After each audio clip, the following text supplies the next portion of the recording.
Okey, kita sambung semula perbincangan kita seterusnya ya, berkaitan dengan sekarang kita nak melihat kepada istilah-istilah yang perlu kita ketahui berkaitan dengan kanta cembung, kanta cekung dan juga image dan objek yang ada ya. Istilah-istilah yang ada lah ya. Okey. Jadi sekarang ni yang pertama sekali istilah yang kita kena tahu, yang kena tahu adalah yang pertama adalah pusat optik ya, pusat optik ya. Jadi istilah.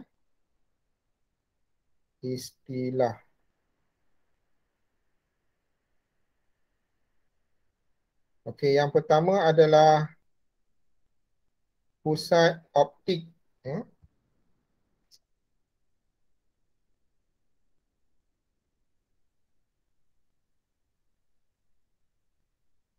Okey, apakah dia pusat optik ni? Pusat optik ni maksudnya titik pada pusat kanta. Ya.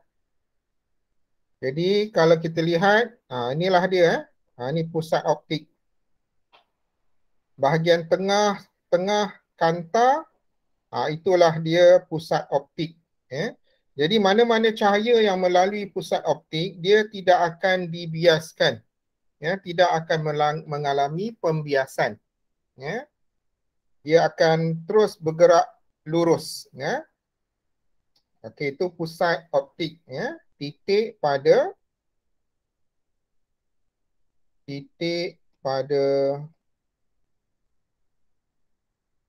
pusat kanta.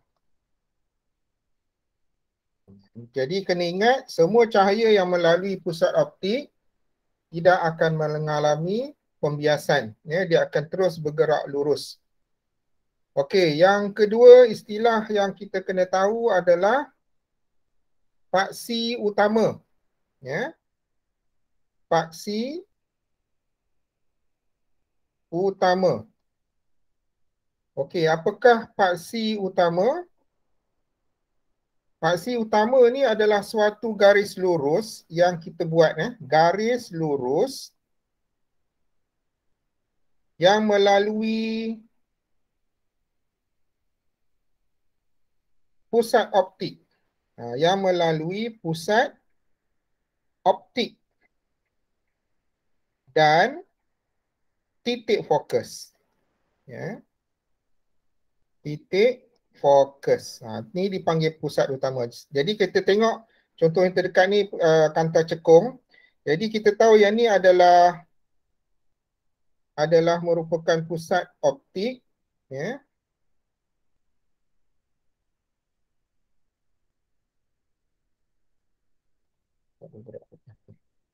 Okey, ini adalah pusat optik. Jadi garis yang kita buat satu garisan, ya, dan cahaya pun akan kita buat juga garisan melalui dia. Ini garis, okey. Garis lurus ini kita panggil dia sebagai paksi utama. Ya, ya, paksi utama. Ya. Di mana pada paksi utama ni, selain dia melalui pusat optik, dia juga akan melalui titik fokus. Ya, dia akan melalui titik fokus. Itu yang kita kena tahu, paksi utama. Ya. Okey, kemudian yang ketiga adalah paksi kanta. Ya. Yang ketiga adalah alamak warna. Tak apalah. Okey, yang ketiga adalah paksi kanta. Okey, paksi kanta ni mana? Okey, paksi kanta ni yang ni lah. Kita ambil yang belah tengah kanta ni, kita belah dua. Sama, bila belah dua, so bahagian tengah. Itu paksi kanta. Ya, paksi kanta. So, belah dua tu pula, dia pula akan melalui pusat optik lah. Jadi dia memang berada di bahagian tengah yang membahagi dua sesuatu kanta. Okey, macam ini kanta cembung ni. Ni yang garis putus-putus ni melalui pusat optik. Yang inilah yang dipanggil sebagai paksi paksi kanta. Untuk kanta ni paksi kanta. Bahagian tengah yang melalui melalui pusat optik. Okey. Yang tu adalah paksi kanta. Okey. Kemudian titik fokus lah. Titik fokus tu tadi kita dah terangkan. Titik fokus tu titik yang di mana cahaya kalau bagi kanta cembung ni tadi, jadi bila cahaya tu menumpu ke arah satu titik, maka itulah titik fokus bagi kanta cembung. Dan bagi kanta cekung, garisan putus-putus ke belakang daripada cahaya yang mencapah itu, bila dipertemukan, dia akan bersilang pada satu titik dan titik tersebut dia akan berada di atas paksi utama yang sama dengan pusat optik. Okey, itu adalah titik fokus. Jadi kena ingat titik fokus tu paling penting tu. Okey, kemudian kita tengok seterusnya yang keempat adalah panjang fokus. Sama juga. Panjang fokus ni dah kita bincangkan tadi, iaitu merupakan jarak antara titik fokus dengan pusat optik. Panjang fokus ni adalah jarak antara titik fokus. Jarak antara titik fokus iaitu simbol dia F dengan pusat optik. Pusat optik. Ni adalah panjang fokus. So yang tadilah. Ini panjang ni maksudnya daripada titik fokus ni. Daripada titik fokus hingga ke pusat optik. So jarak ni, ni dipanggil sebagai panjang fokus. Itu istilah dia. Okey, kemudian yang seterusnya kita kena lihat adalah jarak objek. Jarak objek. Okey, apa dia jarak objek? Jarak objek ini adalah jarak antara objek dengan pusat optik. Jarak antara objek dan pusat optik. Dan simbol yang digunakan adalah U. Jarak objek ni simbol yang digunakan adalah U. U kecil. U kecil. Macam tu. Tapi dia ada echo sikit macam tu. U kecil. Jarak objek. So kita tengok dekat sini, ni objek. Ni objek. So daripada objek ni ke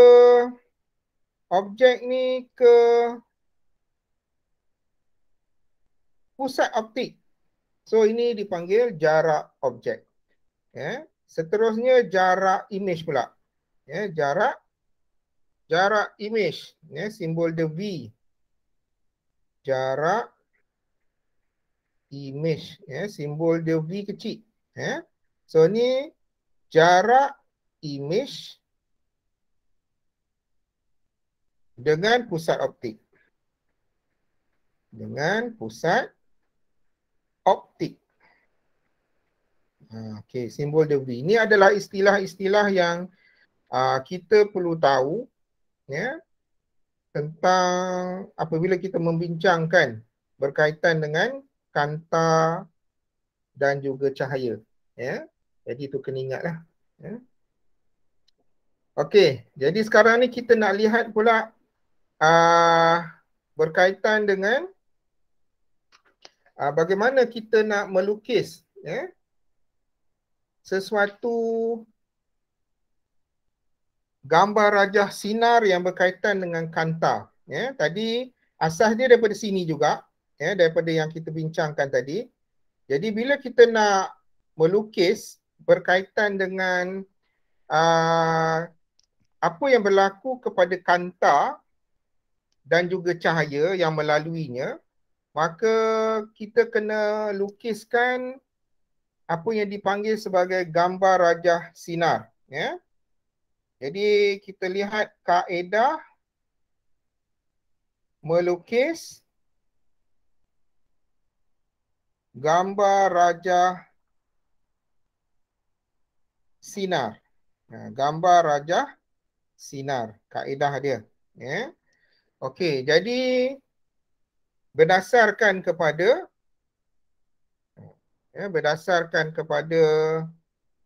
jarak antara objek dan juga kanta. Ya, jadi kita boleh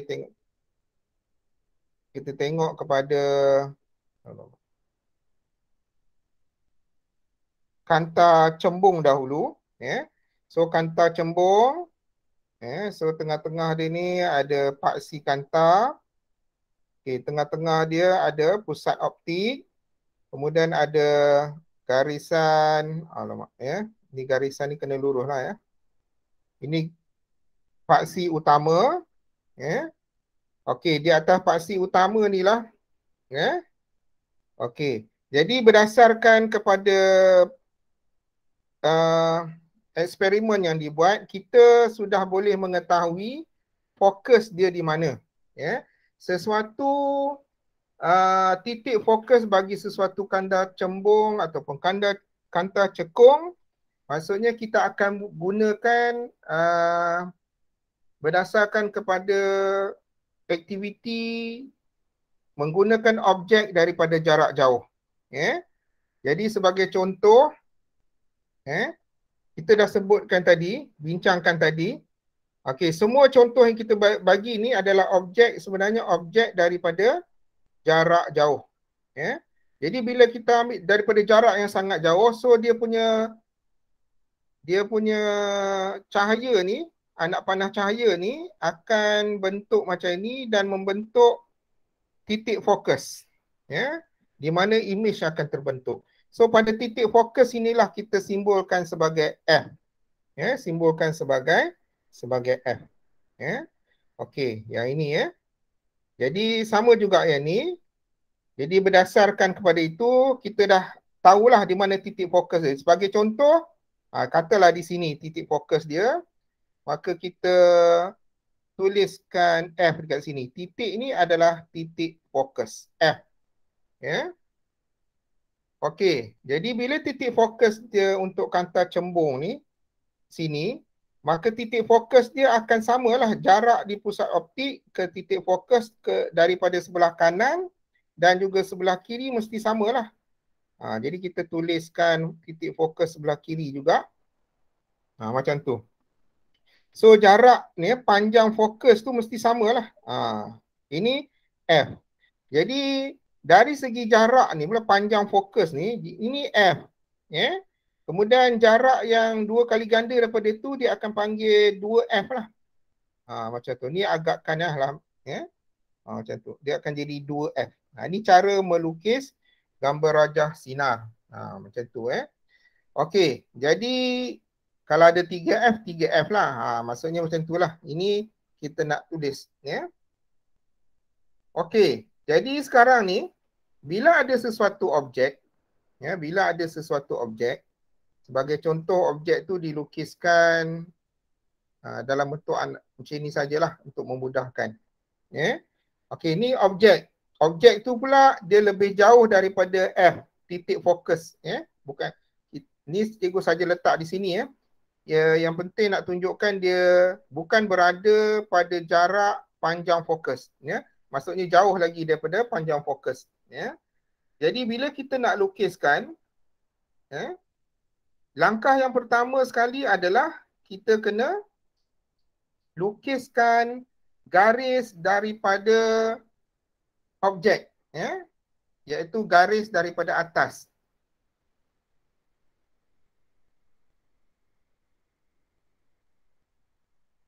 Okey, jadi kita lukiskan daripada atas, straight, macam tu. Okey, kemudian dia akan membias dan pergi ke arah titik fokus. Macam tu. Okey, itu cara dia. Bagaimana melukiskan gambar rajah sinar daripada objek. Ini objek. Kemudian bila sampai di paksi kanta, dia akan terbias dan bergerak ke arah titik fokus. Macam tu. Itu adalah garisan yang pertama. Ya. Okey, garisan yang kedua yang perlu dilukis adalah garisan yang menuju ke pusat optik. Ya. Bergerak pada garis lurus melalui pusat optik tanpa terbias. Ya. So, cara dia ya, daripada atas juga, ya, tapi dia bergerak straight ke arah titik pusat optik, ya, dan tanpa dibiaskan. Ya, tanpa dibiaskan. Ya. So, bila dia bergerak, dia akan bertemu dengan garisan yang sinar yang pertama tadi. Ya, sinar yang pertama tadi di situ. Ya. Okey, itu cara dia. Ya, itu cara dia. Jadi kita ada dua sinar. Dua anak panah, garisan anak panah yang merupakan cahaya daripada objek. Ini cara yang diguna pakai. Okey. So sekarang ni, di manakah image yang terbentuk? Okey, caranya adalah garisan yang bersilang, dua garisan yang bersilang tu, okey di sini. Maka image yang terbentuk tu adalah yang ini. Titik yang bersilang ni, kemudian kita sambung dengan paksi utama ni. Jadi image yang terbentuk tadi adalah dalam keadaan begini. Ni macam ni. Dia akan jadi macam ni. Jadi yang ini adalah merupakan image yang terhasil untuk kanta cembung pada kedudukan yang ditunjukkan. Ya. Okey. Jadi image yang terbentuk ni kalau kanta cembung dia adalah image nyata lah. Nanti kita akan tengok kedudukan-kedudukan yang berbeza ni akan menyebabkan image, ciri-ciri image yang berbeza. Ya. Ciri-ciri image yang berbeza. Ya. Okey, itu untuk kanta cembung. Kalau kanta cekung pula, kalau kanta cekung, kita ambil pula kanta cekung.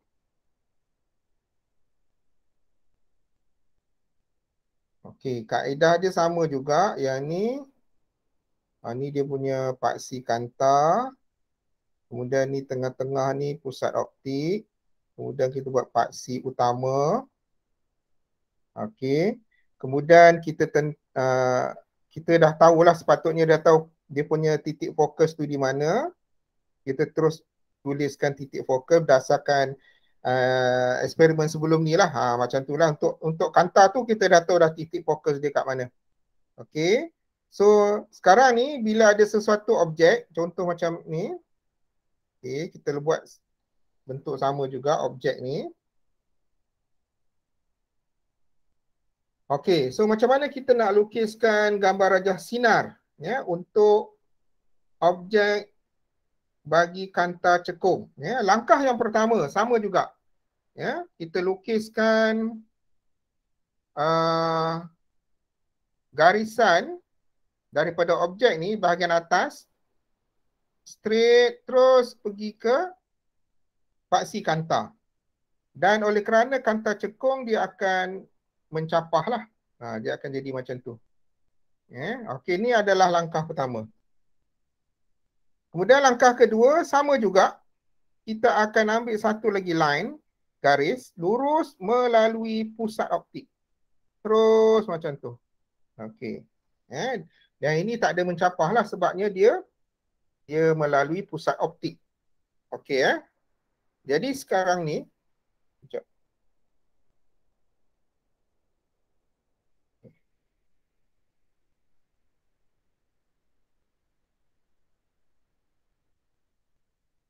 Okey.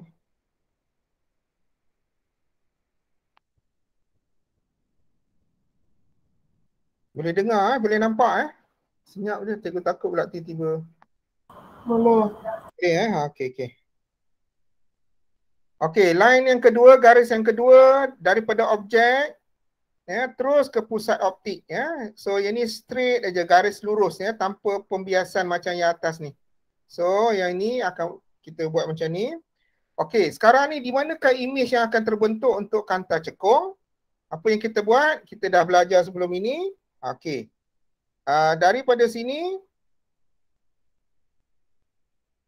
kita buat garis, ambil warna lain lah kejap. Warna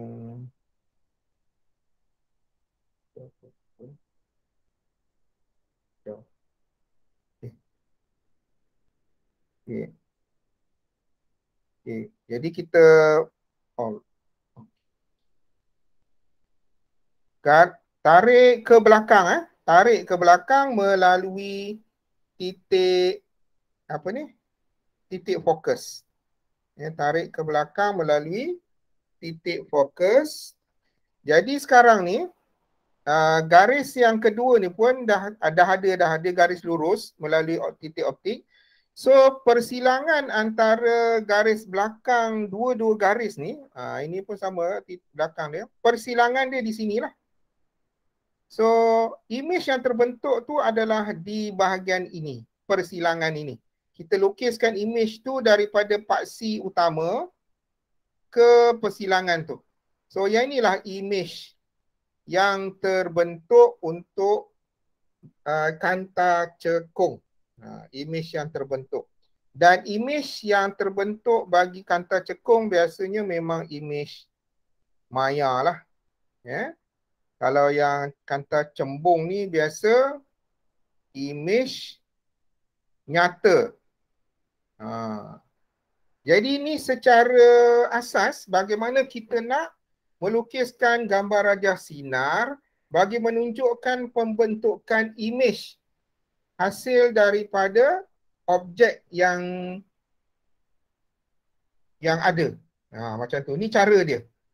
Kita gunakan dua garis, satu melalui paksi kanta, satu lagi melalui pusat optik kanta. Kemudian persilangan garisan tersebut, di situlah image terbentuk. Macam tu cara dia. Jadi sekarang ni itu asas kepada bagaimana kita nak menentukan kedudukan image. Cikgu harap kamu boleh dapat ini asas dia. Ini cara dia. Bagaimana image itu, di mana kedudukan image itu boleh terbentuk. Okey, seterusnya, seterus daripada sini kita nak tengok pula bagaimanakah ciri-ciri image yang terbentuk apabila objek ini diletakkan pada kedudukan yang berbeza-beza. Jadi oleh kerana masa pun dah tak ni, cikgu tak cikgu terus tunjuk daripada buku teks sajalah. Patutnya kena lukis satu-satu supaya kamu nampak. Jadi tapi asas dia macam ni. Cara nak melukiskan tu macam ni. Cuma beza dia nanti kedudukan dia yang berbeza. Jadi kalau kemungkinan objek tu kita letak di sini ataupun kita letak di sini jauh sikit, macam mana image yang terbentuk. Kalau kita letak dekat 2F ni macam mana, kalau letak antara 2F dan F ni, katalah objek tu letak kat sini, macam mana image yang terhasil pula kat sini. Jadi kalau kita lukiskan, kita akan lebih nampaklah pembentukan image tersebut. So sebagai contoh, sebagai contoh, okey, terus kepada buku teks. Cikgu tengok buku teks. Okey, so masa tak mengizinkan.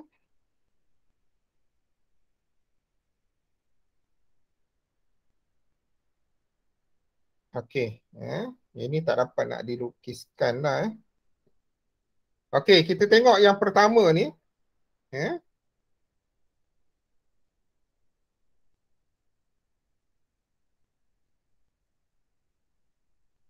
Yang pertama sekali, kalau objek itu adalah lebih jauh dari 2F. Ni kamu kena hafal. Ini semua dah dibuat uji kaji. Jadi dah tahu dah keadaan dia macam mana. Okey, kalau objek tu lebih jauh daripada 2F. Okey, yang ni. Ini titik fokus F. Kemudian yang dua kali ganda jauh dia, 2F. Dia tuliskan 2F. Okey, jadi bila objek tu jauh daripada jarak dia 2F, so apa yang berlaku kepada image? Image akan di sini. Boleh nampaknya image di sini. Okey. Okey, bila image di sini, dari segi kedudukan dia kita boleh tengok. Image ni berada di antara F dan juga 2F. Kedudukan jarak dia antara F titik fokus dan juga 2F. Image tu berada antara tu. Kemudian ciri-ciri image dia pula. Ciri dia adalah nyata. Nyata maksudnya seperti yang sebut tadi lah. Songsang, dia terbalik. Objek di sini tapi ke sini. Image yang terhasil. Dan lebih kecil daripada saiz objek. Ini ciri-ciri image yang terbentuk jika objek itu berada jauh daripada 2F. Tu dia. Yang seterusnya, kalau objek itu pula berada pada kedudukan 2F, 2 fokus, 2 kali ganda jarak panjang fokus. So kita tengok bila lukis macam ni, kita dapati image dia terbentuk pada 2F. Image tu terbentuk di 2F. Dan ciri dia adalah nyata, songsang dan sama saiz dengan objek. Jadi kamu kena hafal ini. Ini memang kena hafal lah. Tapi senang, kalau 2F, terbentuk di 2F. Dia punya ciri image dia nyata, songsang dan sama saiz. Okey. Okey, kemudian kalau objek tu pula makin dekat antara 2F dan F. Jadi di manakah image itu akan terbentuk? Jadi image tu makin jauh lagi. Kalau kita tengok daripada awal ni, objek jauh, image tu di tengah-tengah antara F dengan 2F. Bila dekat sikit ke 2F, dia akan jarakkan lagi menjadi 2F. Bila lagi dekat, lagi jauh, image tu akan terbentuk. So, untuk yang antara objek tu antara 2F dan F, maka image yang terbentuk tu jauh daripada 2F. Di situ. Dan dia punya ciri dia nyata, songsang. Nyata, songsang, kena ingat tu. Dan saiz image tu besar. Saiz tu image lebih besar daripada objek. Macam tu. Okey. Kemudian, kalau kita letak objek tu pula pada titik fokus. So, apa yang terjadi? Kedudukan image tu di infinity. Maksudnya, bila dilukiskan garis tu, kita dapati tidak ada persilangan. Dia tak boleh bersilang. Bila bersilang, image tu, dia jadi infinity. Dan bila infinity, dia adalah image maya. Dan dia tegak dan lebih besar daripada objek. Itu dia. Ini ciri dia. Jadi kamu kena hafal ni, maya tegak dibesarkan. Hanya untuk objek yang berada di F lah. Kemudian, kalaulah objek itu lagi dekat dengan kanta kurang daripada titik fokus, so apa yang terjadi? Yang ni, jarak image-nya lebih jauh daripada titik fokus, lebih jauh daripada yang tadi dan lagi besar. Dan dia ciri dia maya dan tegak dan lagi besar. Okey, nampak Ini kamu kena hafal lah. Yang cara dia tadi dah faham kan macam mana melukiskan rajah sinar ni, cuma kita ubah kedudukan saja. Okey, macam mana dia boleh dibesarkan? Kalau kamu tengok untuk image, untuk objek yang diletakkan dekat dengan kanta yang kurang daripada jarak fokus, panjang fokus, hasil dia, image dia berada di belakang objek. Kamu tengok di sini ni, belakang objek ni. Objek ni di belakang, image tu terbentuk di belakang, bukan di sebelah kanan rajah ni. Di belakang, maksudnya di sebelah kiri ni. Dan menyebabkan dia menjadi lagi besar. Dan inilah yang digunakan di dalam konsep kanta pembesar. Okey. Jadi bila disambung macam ni ke belakang,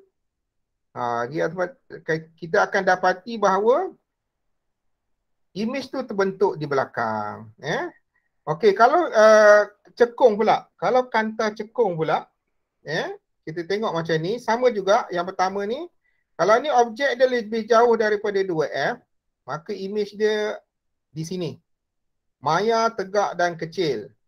Kalau image dia, objek tu antara Objek tu antara F dan juga pusat optik. Maksudnya lagi dekat lah.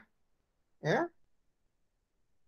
Ini maka image dia di antara pusat optik dengan titik fokus dan dia lebih kecil. Ya. Bukan lebih kecil lah, maksudnya saiz dia banding yang atas tadi, dia lagi besar tapi kecil daripada objek. Ya.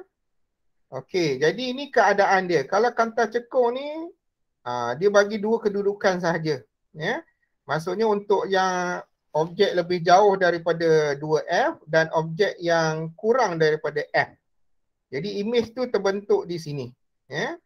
So untuk ciri-ciri image yang dibentuk oleh kanta cekung bagi mana-mana jarak objek ialah maya, tegak, kecil dan berada di antara objek dengan kanta cekung. Jadi maksudnya senang cerita, untuk kanta cekung, image yang terbentuk sentiasa berada di antara objek dengan kanta cekung. Maksudnya dia berada di sini. Dia akan berada di depan objek.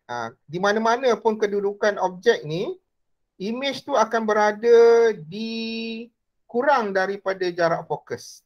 Macam tu. Ya, jadi untuk kanta cekung ni lebih mudah sikit lah. Ya.